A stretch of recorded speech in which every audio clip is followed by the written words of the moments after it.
news. Supporters of President Nicolas was marched through the streets of southwestern Caracas on Tuesday carrying Venezuelan flags in a demonstration organized to show solidarity with the government and commemorate the country's 19th century independence struggles. Maduro himself joined the march, which was later followed by a civil military rally at the Hotel Military, where he brandished the symbolic sword of Simon Bolivar. Dressed in camouflage fatigues, he appealed for unity among civilians, political leaders, and the armed forces, and vowed to defend the country against what he described as an imperialist threat. The march took place against backdrop of mounting tensions between Venezuela and the United States amidst U.S. allegations involving narcotic trafficking and threats of intervention. Organizers and participants said the demonstration was not only a tribute to Venezuela's independence heritage, but also a show of resistance and national sovereignty under growing international pressure. Hoy está lleno de amor. Hoy está lleno de patriotismo.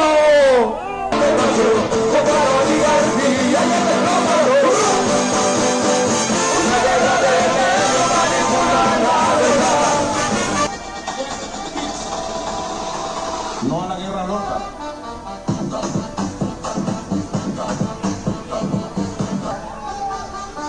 Esto se llama lenguaje tarzaneado.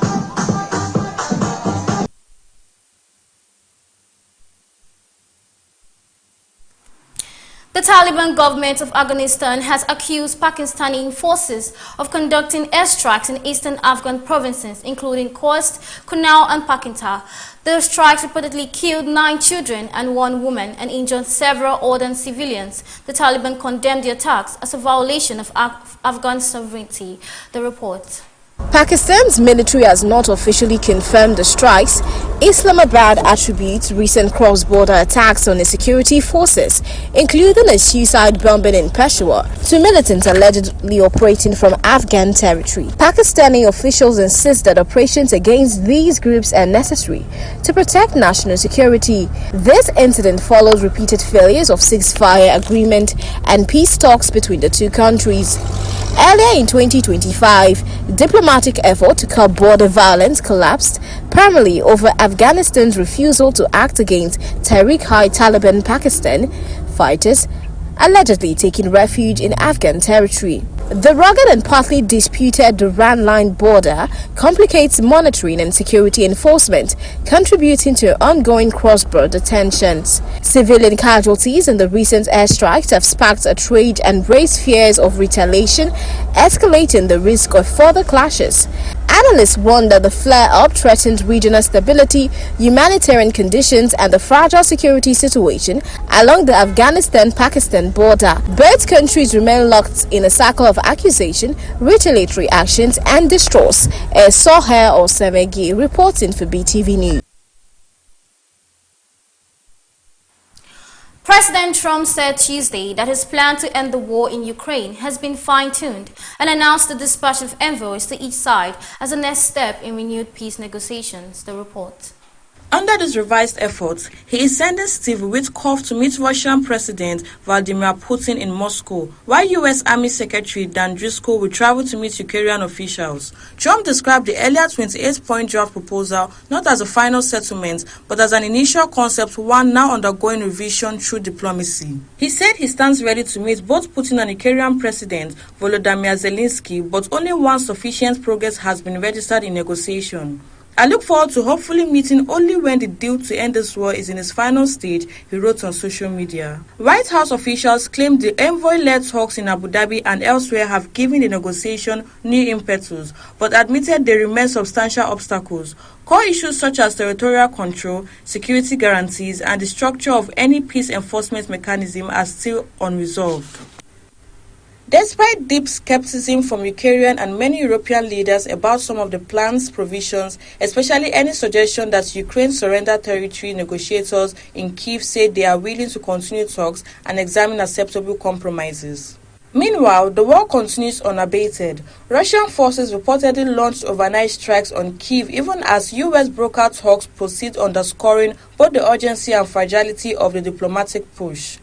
As of now, neither side has signed an agreement. The envoy missions to Moscow and Kyiv are meant to iron out remaining differences. Trump and his administration framed this as a last-chance diplomatic push, but observers warn the core issues remain deeply contentious, and any final deal may require hard compromises. Zainab Mohammed reporting for Beetv News. 4 more suspects have been arrested in connection with a major jewel robbery at the Louvre Museum in October. The new detainees, 2 men and 2 women, come from Paris region and are aged between 31 and 40.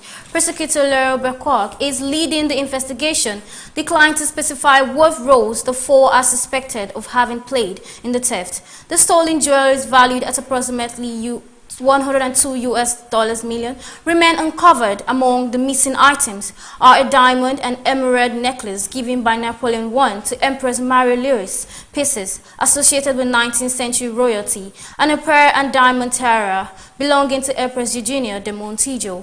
The arrest expands the number of suspects held, joining previously detained individuals, 3 men and 1 woman, who were reportedly charged earlier with organized theft and conspiracy. Police may hold the newly arrested suspect for up to 96 hours for questioning.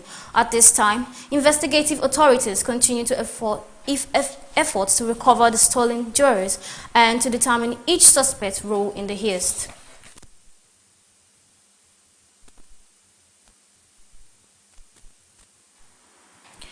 Torrential downpours and flooding have devastated makeshift camps across Gaza, leaving many Palestinians already struggling with food shortages and fragile ceasefires, hopes grappling with destroyed tanks and worsening living conditions, the report. Heavy rain inundated informal settlements, sweeping away flimsy shelters and forcing families to flee what remained of their homes. Many residents report that tents collapsed or were washed away, leaving them homeless and exposed to cold, wet conditions. Food scarcity, already acute, has become even more critical as aid deliveries are disrupted by flooded roads and damaged infrastructure. Some families are now forced to share scarce food among larger groups or skip meals entirely. Amid a tenuous ceasefire, the flooding has exposed just how fragile the situation remains. Residents say they feel increasingly vulnerable not only to renewed hostilities but also to disease exposure and displacement. Humanitarian workers are scrambling to provide emergency relief, distributing blankets, dry clothing and temporary shelter while assessing how many people have been displaced by the rains. Local aid organizations warn that if no comprehensive shelter solution is found before the next storms, thousands more could face freezing, hunger or be forced to abandon entire camps. Evelyn Isabel reporting for Beetv News. The United States and Ukraine have redoubled diplomatic efforts to end the war with Russia after presenting a revised peace framework.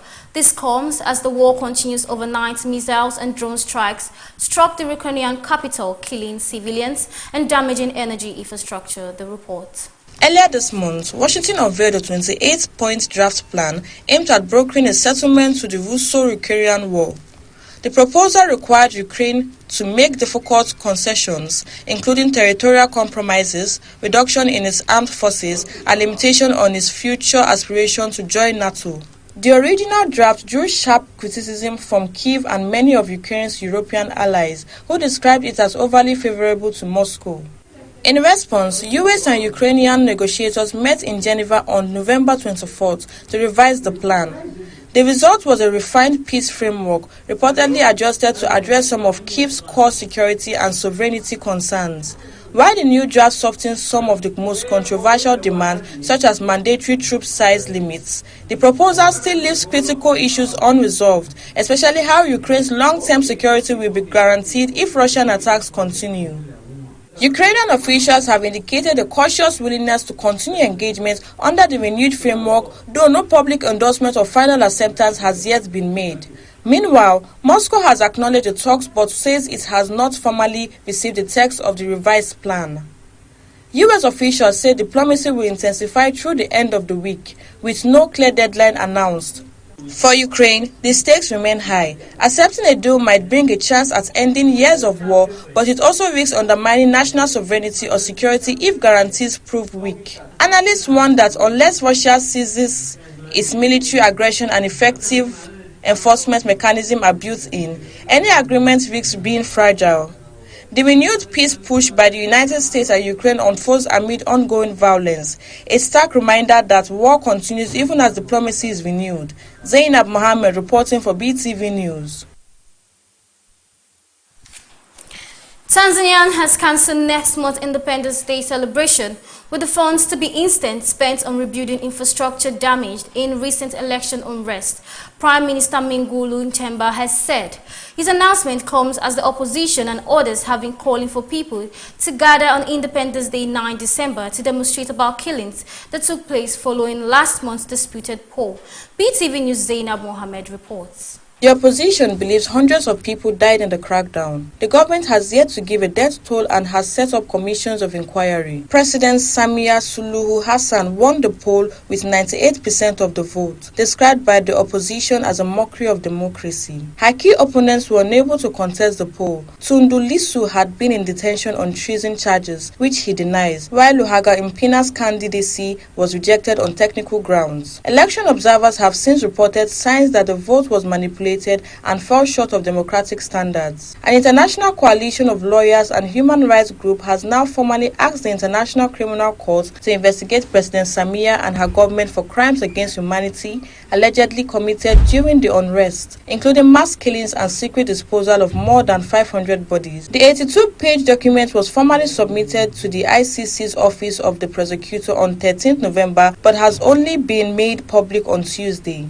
The government had imposed an internet blackout for 5 days from the 29th October election day and threatened anyone sharing photos from the protest. Gruesome images and videos of dead Tanzanians have since been widely shared online, with international media verifying some of the graphic footage as authentic. However, the government has criticized their portrayal as aimed at tarnishing the country's image, insisting the country is safe. On Sunday, the government spokesman Gassin Msigwa said the commission of inquiry would shed light into what happened. However, groups have raised concern over the independence of the commission. At least 240 people were charged with treason after the protest, but the president later sought to ease tension and asked prosecutors to show leniency. Many of those charged have reportedly already been released. On Monday, while announcing the cancellation of celebrations, Nchemba appealed to Tanzanians to avoid violence and insisted on the importance of political dialogue. I urge my fellow Tanzanians to come together and discuss the issues affecting us. Let us not return to what we went through because the consequences are irreparable, he said. President Samia came into office in 2021 as Tanzania's first female president following the death of President John Magufuli. She was initially praised for easing political repressions, but the political space has since narrowed. Zainab Mohammed reporting for Beetv News. And now to business news. The Nigeria Labour Congress (NLC) has called on workers to develop resilient and strategic leadership skills in order to confront the growing challenges of insecurity and systemic exploitation in the country. The report.